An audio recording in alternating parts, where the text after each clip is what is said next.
simply the object name, click event on that object, click event on the quantity, typing event on the value. So this is how the script is generated. This is just for your understanding. We have two modes of scripting. These are all part of the certification questions that you get. That is why we are just touching upon this as well. The next is, what will happen if there are two objects of same name happen? Let us take it in this way. Let me go to the place and order.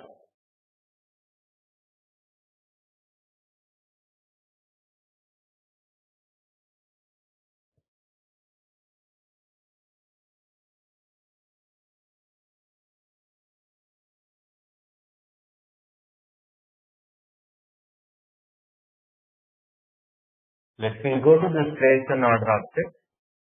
I will try to invoke an application from here. First, classic Java A. I open the application now. If we all know now, when we click on to that place and order,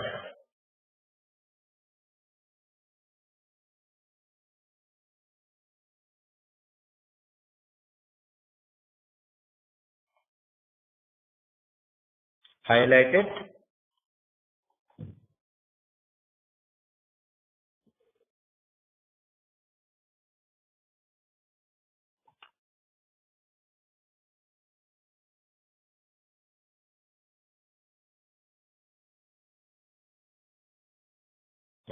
it is the same object, so he is able to highlight. Now what will happen if I have two objects of same name? That means I open one more classic application. This accidentally it can happen, and also you have to be very careful when we record this such situation. Now I have two applications open. I try to recognize the object. Let us see what happens to that. I am trying to highlight it. Now you can see the desired test object is ambiguous. At least two instances are available. Do you want to highlight the top two candidates? So you can see now the recognition starts failing. If I run the script with this open, the two applications open, so you can just imagine the script will fail. Right? So of course he is trying to recognize both objects to just because you told him to recognize it. It doesn't mean that he will run the script. That is another important portion we need to understand. That is, these are all called basics. We need to ensure there is no application open before you invoke a new application. You need to ensure that it is closed. These are all, when you are running the script, if suddenly, if you are not maintaining the base state, the same script which was working before, it might start failing as well. So you have to be very careful on that part. So I now try to just run the script under this instance. I have already two instances open. I just run the script just for you to understand what happens if I run the script.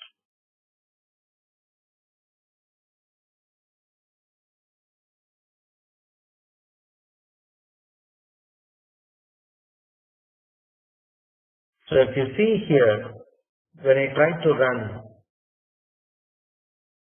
he will also invoke an application.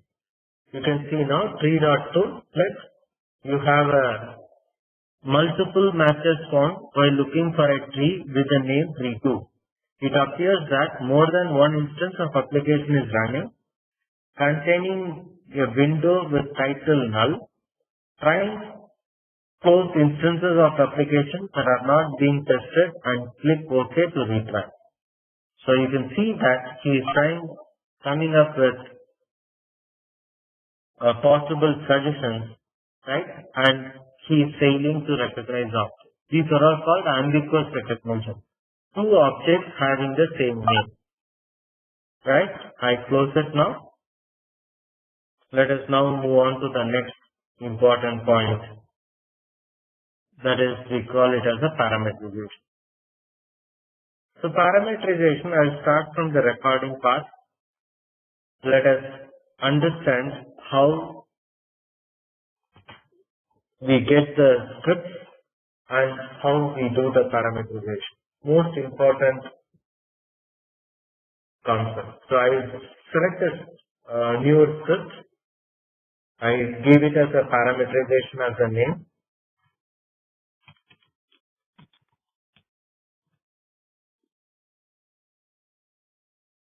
Right? Before I start recording, I need to ensure all the events are closed.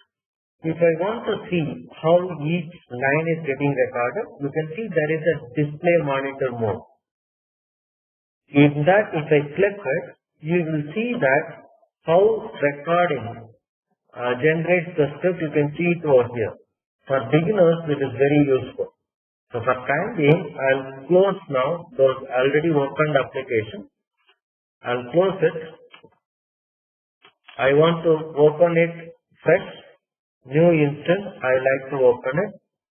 I start my recording now. I invoke an application now, and then I say click OK.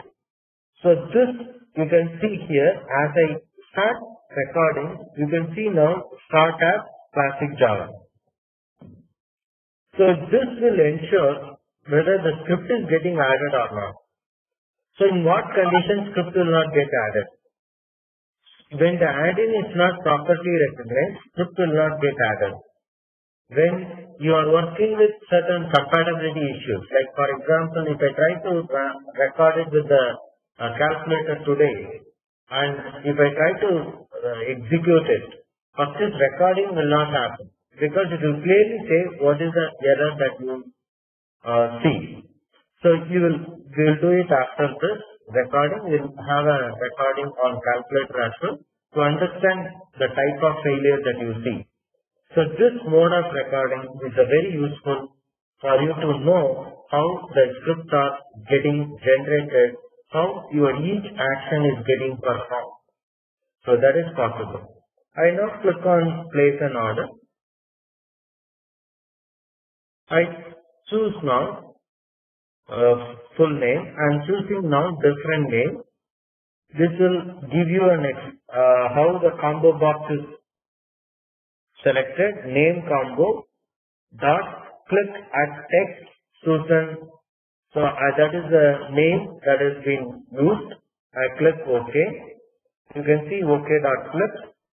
Quantity as usual, I'll just leave it as it is. Credit card number, I'll say 12345. Visa, I change it to Amex. You can see now credit combo dot click at text Amex. So the Amex name can be parameterized. Right? So expiration date 12/1. It's an edit box. I'm not changing the name here, or I'll say _1. I've added _1. So strict, I will, because these candidates we can parameterize for our easy understanding. _2. If I want to get recorded those objects, I need to do something on that object. So _2 I did. So he has added that over here. City, state zip, I have added with _3. And phone, I have added with _4. Later I can parameterize the entire data. So now I place an order. I say OK. I close the screen. That is basic. So you can see now the recorded script is how the script is getting added. You can see it in this window itself. So started with classic Java A, start invoking, then clicked on to the name combo, selected the name. So click at text you might have noticed, click at point you might have noticed. So there are two types of click even. One is at text, another is at point. At point is X and Y coordinate, at text means you are selecting a text. So both are possible. I stop my recording. So the script is now added to the window. So before I move on to the next level in the parameterization, I close the existing scripts. Now I'll just do a calculator application. I'll try to record on the calculator application to show you what type of error we get. Right? I'm just recording now, say calculator. Right? A Java scripting, that's fine. Next, I'll get a recorded window. In this recorded, I open the display monitor. Right? I open the display monitor now. I start my invoked application. We have already added the calculator to our application under test. So I'm now selecting calculator. I say OK. Now you can see here, start as calculator. That's no issue. So it is invoking the calculator, absolutely no issue. Now when I try to record on say button 1, I clicked on button 1. I clicked on button 2. You can see the error that you are seeing generated. Internal error. Please contact customer support. An error occurred loading the .NET.clr within the process. .NET framework needs to be installed on your machine. See the type of error that you get. If you are not in the monitor mode, right, you may not be able to see the error. If you just stop it, you think it is recording, you will just stop it. In the actual script, you will not see any lines added other than start. This is the problem that we generally face in case if you are not using the proper add-in to invoke the recognition methodology. Now he knows that calculator is not part of the Java control. He goes into the add-in called Windows add-in and he is trying to recognize it. At the time he finds that the basic need, that .NET framework, is not available as a part of it. So that is the reason he is not able to get into the calculator as well. So very important point for you to understand that display monitor helps you to understand how the scripts are generated. Now I come back to the main script. We now like to parameterize. Let us take the parameterization in a very basic level. That means I am now trying to do the parameterization where we type the inputs _1, _2, _3. Right? These are all the name is the one of the object. Street is another object. City, state, zip is another object. Phone is another object. And I like to parameterize the values on that. Please note, I am not using a backspace to recognize that, to clear the entries. Right? So if I want to add and see how the recording happens, that also you can see it by doing it again, recording it again. If you notice here, where I type this input characters, X coordinate is 114, Y coordinate is 12. This is the place where I have typed now this _1. That means it is acting as a suffix. It is not erasing the entire content.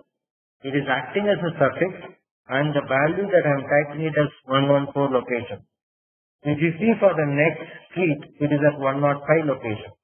So the location clearly puts where you want to type the value. So if I want to make it as a prefix, I just have to make that location 1. So we will see this as we now first do the parameterization.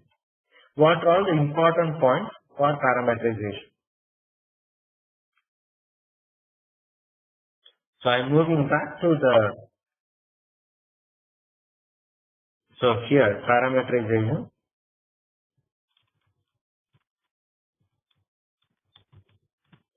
Parameterization, here they call it as data pool. This is the place where user stores the content or data for parameterization. So this is the place where user stores the content or data for parameterization. Data pool is the RFT candidate. Needs to be created at project level using default feature of RFT. That is, create data pool. Next, user can enter values to the data pool. So there are two types. One is you can create records,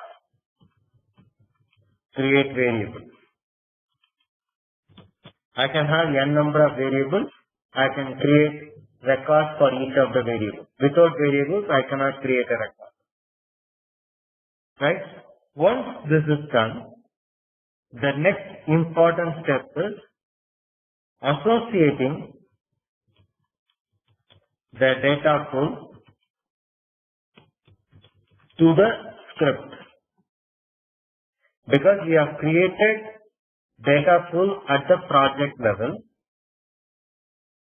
right?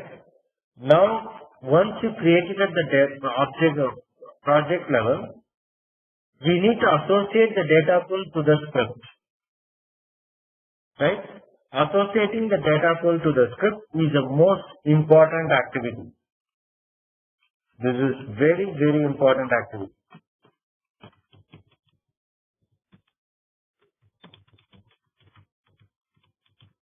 This is not done generally by itself, right?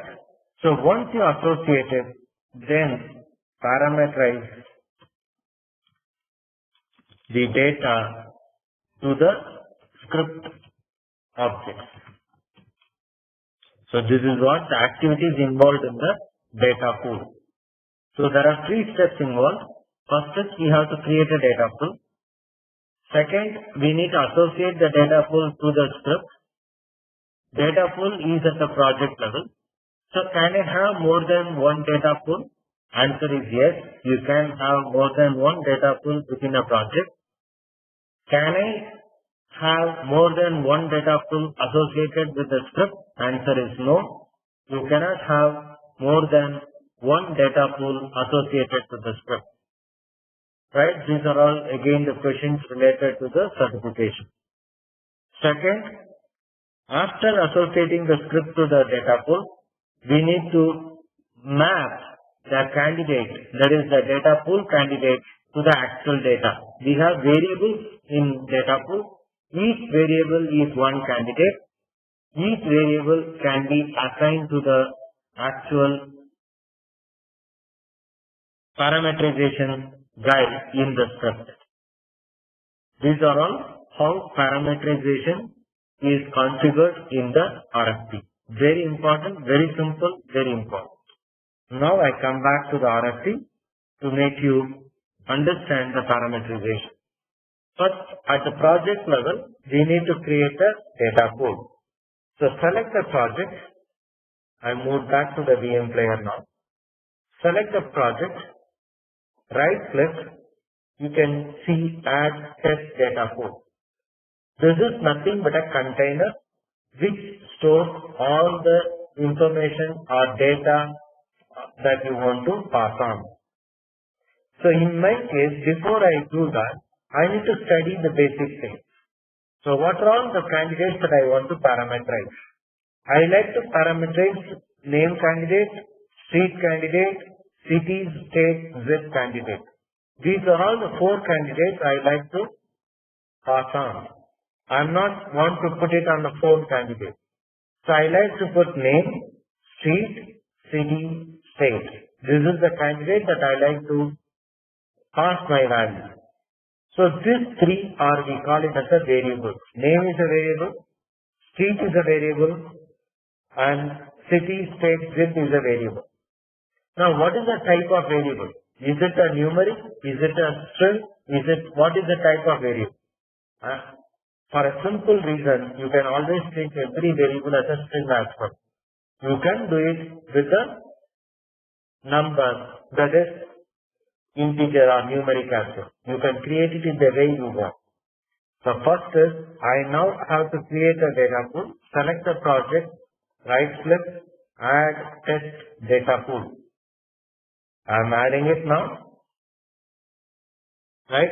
So test data pool 1, you can give any name you want. You call it as address, right? You can give it any name.